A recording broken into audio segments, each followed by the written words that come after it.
بسم اللہ الرحمن الرحیم نحمدہ ونصلی ونسلم علی رسولہ الکریم اما بعد۔ پارہ نمبر 23 کی تلاوت کا خلاصہ۔ پارہ نمبر 23 وَمَا لِيَ لَا أَعْبُدُ الَّذِي سے شروع ہو رہا ہے۔ سورۃ یاسین چل رہی تھی اور حبیب نجار رحمت اللہ تعالی علیہ کا واقعہ جاری تھا۔ یہ اسی کے تسلسل کو آگے بڑھاتے ہوئے یہاں پر قیل ادخل الجنہ قال یا لیت قومی یعلمون، اس آیت کا خلاصہ کیا ہے؟ حبیب نجار کو تو ان ظالموں نے شہید کر دیا تھا، جب ان کی شہادت ہو گئی تو اللہ جل شانہ کی طرف سے حبیب بن اسماعیل النجار رحمت اللہ علیہ کو یہ خوشخبری اور بشارت دی گئی کہ آپ خوش ہو جائیں، آپ کو جنت کا داخلہ ملے گا۔ قرآن کریم کی آیت ہے قیل ادخل الجنہ، اسے کہا گیا کہ جنت میں داخل ہو جا۔ اب کہا گیا یہ تو ماضی کا صیغہ ہے، قیلہ بمانے یقالو کے ہے کہ قیامت کے دن کہا جائے گا، کیونکہ اہل عرب کی ترتیب یہ ہے کہ وہ ماضی کا لفظ بول کے بعض اوقات مضارع اور مضارع کا لفظ بول کے بعض اوقات ماضی کا لفظ مراد لیتے ہیں۔ یہ ان کی کلام کی فصاحت ہے، اسی وجہ سے اس فصاحت کی ترتیب کا لحاظ رکھتے ہوئے آیت کو نازل کیا گیا۔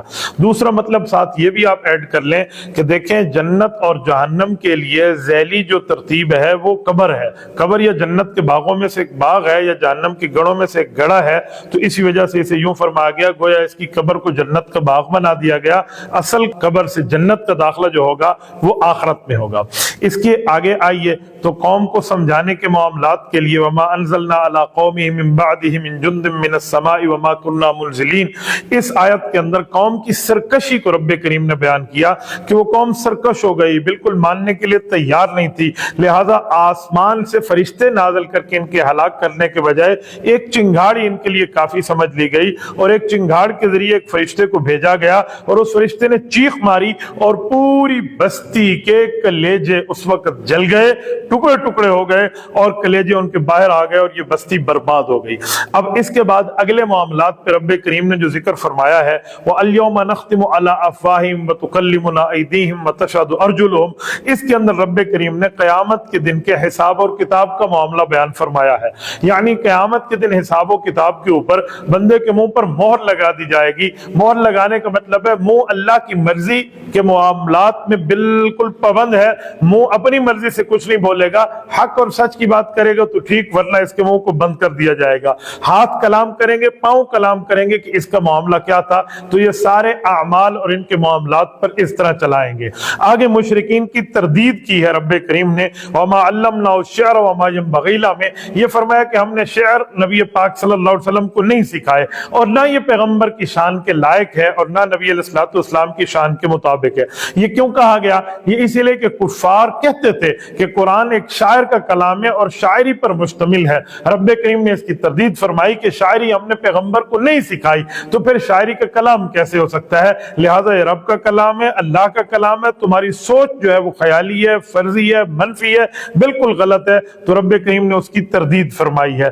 نبی پاک صلی اللہ علیہ وآلہ وسلم کے اوپر اس صورت کو ختم کیا گیا تو آخر میں اولم یرل انسان کی آیت میں مشرکین کی بے وقوفی کو، ان کے اسٹوپڈ پرسن ہونے کو اور ان کے بے وقوف اور حماقت والے معاملے کو بیان کیا گیا۔ مکہ مکرمہ میں ایک شخص تھا جس کا نام ہے آس بن وائل، یہ ایک مشرک تھا، اس نے بوسیدہ ہڈی، ایک مرے ہوئے آدمی کی ہڈی وہ ایک جگہ سے اٹھا کے آیا اور اس ہڈی کو کھٹکھٹانے لگا اور کہنے لگا جب جو ہڈیاں ہم قبر میں یوں ریزہ ریزہ ہو جائیں گی، کیا اس کے بعد بھی اللہ پاک ہمیں زندہ کرے گا اور ہماری پیدائش اور یہ اور وہ ہوگی؟ تو اس بات پر قرآن کریم نے آیت اتاری اور اللہ نے فرمایا کہ اسے بھول گیا ہے کہ ہم نے اسے ایک پانی کی بوند سے پیدا کیا ہے، اس کو اپنی پیدائش کے معاملات دیکھنے چاہیے۔ اور اللہ تعالیٰ نے درخت کے سبزی کے اندر سے، سبز درخت کے اندر سے ایک آگ نکلنے کی بات، جیسے موسیٰ علیہ السلام کو تورات ملنے کا معاملہ ہے جیسے آپ پڑھ چکے ہیں اور مزید آگے بھی آئے گا، تو اس کی بات ارشاد فرمائی کہ سبز درختوں سے آگ کو رب پیدا کر سکتا ہے، تو بوسیدہ ہڈی سے دوبارہ پیدا کرنا یہ رب کریم کی کوئی ایسی بات نہیں ہے۔ اللہ نے تو اس وقت آپ کو پیدا کیا تھا جب تم پانی کی بوند تھے اور تمہارے ہاں ہڈی بھی نہیں تھی۔ تو یہ کہہ کر سورۃ یاسین کو تقریباً یہاں ختم کر دیا گیا۔ اس کے بعد آگے سورۃ الصافات ہے، سورۃ الصافات والصافات، یہ فرشتوں کے نام کے معاملات کے ساتھ ابتدا میں اس کی مناسبت میں نام رکھ دیا گیا ہے۔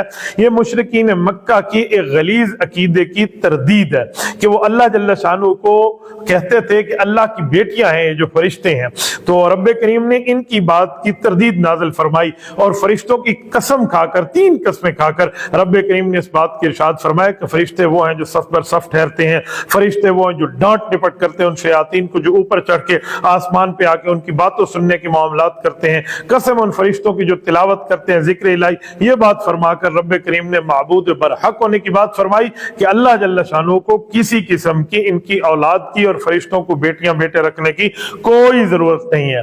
اس کے بعد اولئک لہم کی آیات میں اللہ تعالیٰ جل شانہ نے اہل جنت کا ذکر کیا ہے۔ اہل جنت کو رزق ملے گا، ان کا رزق بہت زبردست قسم کا ہوگا، شائبہ بھی نہیں ہوگا کہ ایسا رزق ہے یا ہمیشہ ہے۔ آج آپ سن بھی نہیں سکتے، دیکھ بھی نہیں سکتے، سمجھ سکتے ہو کہ جنت کے معاملات کی آواز کیسی ہے۔ اس لیے اس رزق کے معاملات کو سمجھو، کتنا بہتر رزق ہوگا۔ تختوں پر بیٹھے ہوں گے، جو ہے نا کیا کہتے ہیں، کرسیوں پر بیٹھے ہوں گے جنتی، ایک دوسرے کے معاملے میں بیٹھ کر گفتگو کریں گے، ایک ادب کا، ایک ماحول کا، ایک سرور کا، ایک ترتیب کا معاملہ ہوگا۔ یہ ذکر فرمایا۔ پھر اہل جہنم کا ذکر فرمایا کہ اہل دوزخ کے معاملات کیا ہوں گے۔ رب کریم کی عادت ہے ماننے والوں نہ ماننے والوں وہاں پر دونوں کا ذکر فرماتے ہیں، تو یہاں نہ ماننے والوں کو ذکر فرمایا کہ انہیں تو زقوم ملے گا۔ زقوم جہنم کا ایک درخت ہے، انتہائی بدبودار ہے، کڑوا ہے، کریہ المنظر ہے، بالکل بدصورت خوراک ہے، یہ ان ظالموں کو دی جائے گی اور ان کے لیے یہ چیز ایسے ہوگی گویا شیطان کا سر ہے ان کے لیے۔ یہ بیان کیا گیا۔ پھر آگے حضرت نوح علیہ السلام کے قصے کو رب کریم نے بیان فرمایا، اور یہ کئی آیات پہ حضرت نوح علیہ السلام ہو گئے، حضرت ابراہیم ہو گئے، حضرت موسیٰ علیہ السلام، حضرت ہارون، حضرت لوط، حضرت یونس علیہم الصلوات والسلام کے قصص کو، واقعات کو، تذکروں کو اللہ تعالیٰ نے بیان فرمایا ہے۔ نوح علیہ السلام کے لیے ذکر فرمایا کہ انہوں نے دعا مانگی، اللہ تعالیٰ جل شانہ ان کی دعا کو قبول کیا۔ نوح علیہ السلام کے مسلمان گھر والوں کو رب نے دردناک عذاب سے بچا لیا، باقی لوگ ختم ہو گئے، نسل انسانی چلی گئی۔ نوح علیہ السلام کے 3 بیٹے تھے، حام تھا، سام تھا اور یافس تھا، ان سے پوری نسل چلی اور پوری ترتیب چلی۔ تو یوں بیان فرمایا آگے، وَإِنَّ مِن شِيَعَتِهِ لَإِبْرَاهِيمَ کہہ کر حضرت ابراہیم علیہ السلام کو گروہ انبیاء میں سے ہونے کی بات فرمائی کہ گروہ انبیاء کا معاملہ تھا۔ حضرت ابراہیم علیہ السلام کو قوم نے کہا آپ ہمارے ساتھ میلے پہ چلے، انہوں نے فرمایا بیمار ہوں۔ مطلب تو یہی ہے کہ مشرکین کے شرک کی وجہ سے ظاہری بات ہے اعلیٰ ایمان کے حامل نبی کو ایک تکلیف ہوتی ہے، تو یہ ایک بیماری ہے، تو انہوں نے فرمایا میں آپ کے ساتھ جانے کے لیے تیار نہیں ہوں۔ مشرکین کی تردید فرمائی، مشرکین کے سارے معاملات بتائے، کفر و شرک کے معاملات کو رب کریم نے ذکر فرمایا، پھر ان کے بتوں کے توڑنے کی بات، پھر اپنے بتوں کی بے بسی ان کو پتہ چل جائے کہ دیکھو سارے بت ٹوٹ گئے ہیں، یہ کس معاملے میں، دیکھو کہ تمہارے بت تمہاری حفاظت کیسی کریں گے، یہ اپنی حفاظت نہیں کرتے، یہ پورا اس کا ذکر فرمایا۔ پھر آگے کامیابی فرمائی، کامیابی کا امتحان بتایا، وہ کیا ہے؟ رب کریم نے یہاں ایک بات فرمائی ہے ابراہیم علیہ السلام کے امتحان کی اور کامیابی کی، کہ ابراہیم علیہ السلام نے خواب دیکھا میں اپنے بیٹے کو ذبح کر رہا ہوں، وہ بیٹے کو بتایا، بیٹے نے رب کریم کے حکم سے حضرت ابراہیم علیہ السلام کو عرض کیا ابا آپ اللہ کے حکم کو پورا کریں۔ تو سوال اٹھتا ہے، ابراہیم فرماتے ہیں میں نے خواب دیکھا، بیٹا کہتے ہیں اللہ کے حکم کو پورا کریں، تو یہ خواب اللہ کا حکم کیسے بنا؟ تو اس کا ایک ہی جواب ہے کہ نبی کی نیند جو ہے وہ نبی کی آنکھ پہ ہوتی ہے، دل جاگتا ہے، دل جاگنے کی وجہ سے نیند میں نبی کا خواب نہیں ہوتا، وہ اللہ کی وحی بھی ہوتا ہے، اسی لیے اللہ کی وحی اللہ کا حکم تھا۔ تو اس میں علیہ السلام نے فرمایا اللہ کے حکم کو پورا کریں۔ حضرت ابراہیم علیہ السلام کامیاب ہو گئے، پھر اللہ کے حکم کو پورا کیا، بیٹے کی گردن پہ چھری رکھی تو اللہ تعالیٰ جل شانہ نے اس کی جگہ ایک مینڈھے کو رکھ دیا، ایک بکرے کو رکھ دیا، وہ ذبح ہو گیا۔ جب وہ ذبح ہو گیا تو سنت ابراہیمی قرار پائی جو آج تک چل رہی ہے۔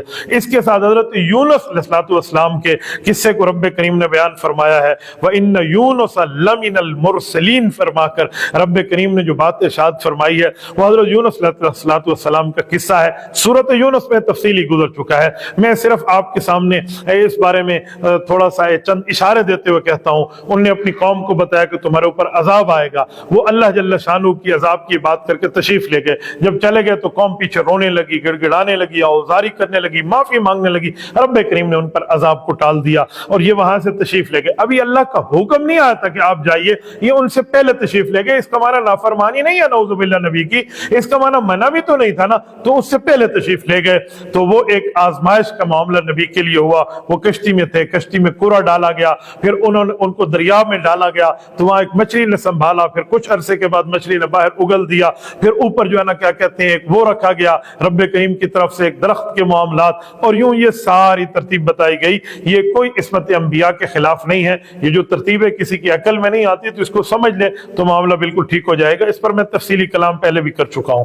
اس سے آگے آئیے تو مشرکین کی تردید کے لیے رب کریم نے جو آیات اتاری اتاری ہیں. یہ شروع صورت میں بھی اس کا خلاصہ ہوا, یہاں بھی رب کریم نے فرمایا مشرکین کی تردید کی. یہ کیسا انصاف ہے مشرکو, تمہاری بیٹی پیدا ہو تو تمہارے منہ کالے ہو جاتے ہیں, تم کہتے ہو ہم بیٹی کے باپ بن گئے, تمہیں اپنے لیے بیٹی پسند نہیں ہے, تم رب کریم کے لیے بیٹیوں کی بات کر رہے ہو. یار کیسی بات کر رہے ہو. یعنی اس انداز میں مشرکین کو سمجھانے کی ترتیب یہ بیان فرما دی ہے کہ آپ غلط کر رہے ہو, آپ کو ایسا نہیں کرنا چاہیے, آپ اللہ تعالیٰ کے اوپر الزام عائد کر رہے ہیں, رب کریم پر الزام عائد کریں گے تو اس طرح آپ کی زندگی لعنتی زندگی کہلائے گی. اس کے آگے سبحان ربک رب العزت عما یصفون, ان آیات کے ساتھ سورۃ والصافات کو ختم کیا ہے. اس آیت میں بھی مشرکین کی تردید, منکرین کی تردید بتائی ہے کہ جو فرشتوں کو اللہ کی بیٹیاں سمجھتے ہیں, انبیاء کرام کا ذکر کرتے ہوئے پھر تمام انبیاء کے لیے سلام کی بات کی ہے, وَسَلَامٌ عَلَى الْمُرْسَلِينَ کہہ کر اللہ تعالیٰ نے یوں بتایا. اور مشرک لوگ تو شرک کا ارتکاب کرتے ہیں اور مسلمان اللہ کی تعریف میں کرتے ہیں, تو وَالْحَمْدُ رب العالمین کہہ کر رب کریم نے یہاں مسلمانوں کے لیے ان کی صحیح ترتیب کی بات ارشاد فرمائی. اس سے آگے 23ویں پارے کے اندر سورۃ الصاد ہے. یہ جو سورۃ الصاد ہے اس کی ابتدا لفظ صاد سے ہوئی ہے, اسی لیے اس کا نام بھی سورۃ الصاد رکھ دیا گیا. اس میں رب کریم نے ان کو ایک بات ارشاد فرمائی ہے, وہ یہ تھی کہ نبی پاک صلی اللہ علیہ وسلم نے مشرکین سے مذاکرات فرمائے اور مشرکین سے ایک بات فرمائی کہ دیکھو میں نبی ہوں, اللہ کی طرف سے تمہارے لیے نمائندہ بنا کے بھیجا گیا ہوں, تم نبوت کے معاملات کو بھی پاس سے خاطر نہیں رکھ رہے, ایک اللہ کے نمائندے کی ترتیب بھی تمہارے یہاں نہیں ہے, تو میں تمہارا رشتہ دار بھی تو ہوں, تمہاری ہماری قوم ہے, قریش ایک ہے, ہم عرب لوگ ہیں, قومیت کا لحاظ رکھ لو, اپنی رشتہ داری کا لحاظ رکھ لو, لہٰذا میرے ساتھ بیٹھ کر آپ گفتگو کرو, میں آپ کو کلمہ توحید کی بات کرتا ہوں, تمہیں اس طرح سمجھاتا ہوں. پورا عرب و عجم کی ترتیب تمہارے سامنے ساری بات فرمائی, پر مشرکین نے اس پر کسی قسم کی کوئی بات نہیں مانی اور وہ وہاں سے چلے گئے. اس پر سورۃ صاد نازل ہوئی ہے. تو یہ بتایا گیا حضرت داؤد علیہ السلام کی آزمائش کے متعلق یہاں قرآن کریم کی آیات نازل ہوئی ہیں کہ حضرت داؤد علیہ السلام سے ایک کام ہو گیا, اس کے جواب میں رب کریم نے اس بات سے سمجھانے کے لیے کہ یہ کام ایسے نہیں ہے ایسے ہے, یہ بات سمجھانے کے لیے اللہ تعالیٰ نے 2 بندوں کو بھیجا جو دیوار پھلانگ کر ان کے پاس آئے. اس وقت داؤد علیہ السلام اپنی عبادت گاہ میں بیٹھے ہیں, انہوں نے آ کر اپنے جھگڑے کا مقدمہ پیش کر دیا کہ جی آپ ہمارے جھگڑے کا معاملہ صاف فرما دیں. داؤد علیہ السلام نے ان کا فیصلہ فرمایا. پھر اچانک ہی خیال آیا رب کریم کی طرف سے کہ تو میرا تو امتحان تھا, تو اللہ جل شانہ سے فوراً سجدے میں گر گئے اور رب کریم سے مانگا کہ اللہ مجھے امتحان میں کامیاب فرما. یہ اس کو اللہ تعالیٰ جل شانہ نے ذکر فرمایا. اس کے آگے حضرت سلیمان علیہ السلام حضرت داؤد کے بیٹے ہیں, ان کے متعلق رب کریم نے بات فرمائی کہ ان نے عمدہ گھوڑے پالے تھے, بہترین گھوڑے تھے جو جہاد کے لیے ان کی سواری کے کام آتے تھے, جہاد کے ایک آلہ استعمال ہوتا تھا. لیکن ایک دن اپنے گھوڑوں میں اتنے مصروف ہو گئے کہ نماز عصر کا وقت تھا, وہ نماز عصر قضا ہو گئی, تو انہیں بہت افسوس ہوا. تو ان گھوڑوں کو دوبارہ منگوایا اور سب اللہ کے راستے میں قربان کر دیے, اور پھر ان کی حکومت کا ذکر کیا, پرندوں کا ذکر کیا, ان کی سلطنت کا ذکر کیا. تو یہاں یہ بات ارشاد فرمائی. اس سے آگے حضرت ایوب علیہ السلام کا ذکر خیر ہے. حضرت ایوب علیہ السلام اللہ کے ایک نبی ہیں, انہیں ایک بیماری لاحق ہوئی, بیمار ہو گئے, پھر اللہ جل شانہ نے شفا عطا فرمائی. مجھے رب کریم کا میرے اوپر کرم ہے, فضل ہے, میں نے حضرت ایوب علیہ السلام کی دونوں قبروں پہ حاضری دی ہے. آپ کے ذہن میں سوال آئے گا کہ دونوں قبروں سے کیا مراد ہے؟ دونوں قبروں سے مراد یہ ہے کہ حضرت داؤد علیہ السلام کے نام سے 2 قبریں منسوب ہیں. ایک قبر جو ہے وہ عمان میں ہے. یہ عمان کا جو صوبہ ایک شہر ہے سلالہ, پہلے یمن کا حصہ تھا, بعد میں یہاں بنا, تو سلالہ کے اندر بھی ان کی ایک قبر مبارک موجود ہے. اور ایک ان کی قبر مبارک جو ہے وہ ترکی کے اندر ہے, عرفہ شہر کے اندر, اسے شان العرفہ کہتے ہیں, عرفہ شریف کہہ کے ترکی کے لوگ اس کی بہت قدر کرتے ہیں. میں نے ان دونوں جگہ حاضری الحمدللہ دی ہے.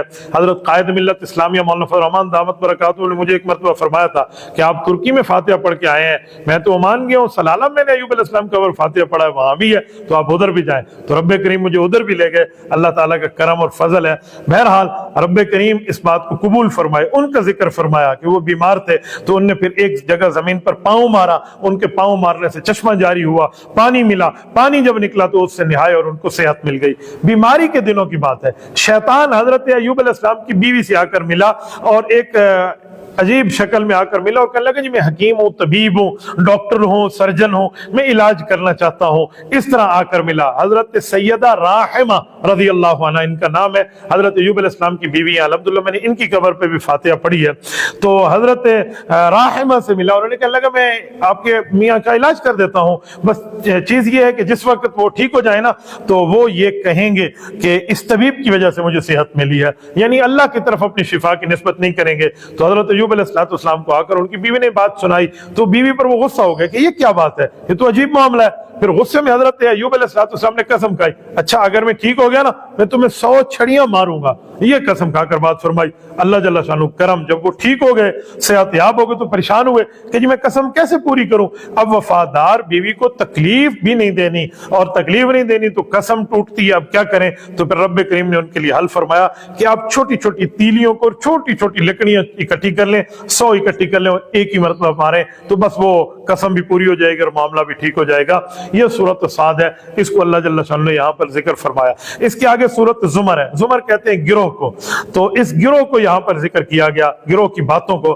تو یہاں سب سے پہلے اللہ جل شانہ نے مشرکین کے غلط عقیدے کی تردید بیان کی ہے کہ مشرکین کائنات بنانے میں کسی اور کو رب کا شریک مانتے ہیں، حالانکہ اللہ ہے، تنہا ہے جس نے اس کائنات کو وجود دیا ہے۔ یہ رب کریم کا کام ہے، تمہیں خالصتاً اللہ کی عبادت کرنی چاہیے، کسی اور کے معاملات نہیں کرنے چاہیے۔ تم اللہ کے سامنے یہ کیا، یعنی اس طرح کی بات کہہ کر انہیں غیرت دلائی گئی، سمجھایا گیا تم کیا معاملات کو دیکھ رہے ہو۔ تو یہ چیز ہے۔ اس کے آگے اسلام کے لیے شرح صدر کے بارے میں قرآن کریم کی ان آیات کہ فَهُوَ عَلَى نُورٍ مِّن رَبِّهِ، اس پہ سمجھایا گیا کہ شرح صدر کیسے ہوتا ہے۔ شرح صدر کا معنی یہ ہے کہ جس آدمی کو رب کریم اتنی توفیق دے کہ دین اسلام کے مسائل سمجھ آ جائیں، عقائد سمجھ آ جائیں، اسلام کی حقیقت اس کے سامنے کھل کے آ جائے، تو اس کے لیے شرح صدر ہے۔ اس کو رب کریم وسیع القلبی عطا فرماتے ہیں، احکام شریعت سمجھنا اس کے لیے آسان ہو جاتا ہے۔ تو ایسے آدمی کے لیے بتایا گیا، صحابہ کرام نے پوچھا اس کی نشانی کیا ہوگی؟ فرمایا جنت کی طرف انسان کا رجوع ہوتا ہے، دنیا کے دھوکے سے بچتا ہے، موت آنے سے پہلے موت کی تیاری کرتا ہے۔ تو یہ بیان کیا گیا۔ اس کی اگلی آیت میں ضرب اللہ کے اندر موحد کی اور مشرک کی مثال دی گئی۔ فرمایا ایک غلام ہو، کئی آقاؤں کا غلام ہو، ایک کا کہنا مانے گا یا سب کا کہنا مانے گا؟ بیچارہ تقسیم ہو جائے گا کہ میں کس کی مانوں کس کی نہ مانوں۔ مشرک کی مثال بھی ایسی ہے، اس کے سامنے بھی سجدہ، اس کے سامنے بھی سجدہ، اس کے سامنے بھی سجدہ۔ سب مشرکین کے معاملات ایسے ہیں کہ بتوں کے سامنے جھکے ہوئے ہیں، اور موحد توحید کا ماننے والا وہ فقط اللہ کے سامنے جھکتا ہے، اللہ کے سامنے جھکتا ہے۔ اس کی وجہ کہ اس کو در در کے جھکنے کی ذلت سے بچا لیا جاتا ہے۔ اس لیے تو کہتے ہیں وہ در در ہی نہیں ہے جس جگہ سر نہ جھکے، اور جہاں سر جھک جائے وہ یقیناً دربار خداوندی ہوتا ہے۔ تبھی بتایا گیا، اسی لیے مشرک اور مومن کے معاملات کو الگ الگ کیا گیا کہ مشرک کا معاملہ جو ہے وہ الگ ہے، مسلمان موحد کا معاملہ جو ہے وہ اطاعت کا، یکسوئی کا ہے۔ اللہ جل شانہ ہمیں عمل کی توفیق عطا فرمائے۔ جزاکم اللہ تعالی وآخر دعوانا الحمدللہ رب العالمین۔ یہاں 23واں پارہ ختم ہو گیا ہے، آگے 24واں پارہ ہے، انشاءاللہ تعالی اس کے بعد وہاں پہ چلتے ہیں۔ جزاکم اللہ تعالی۔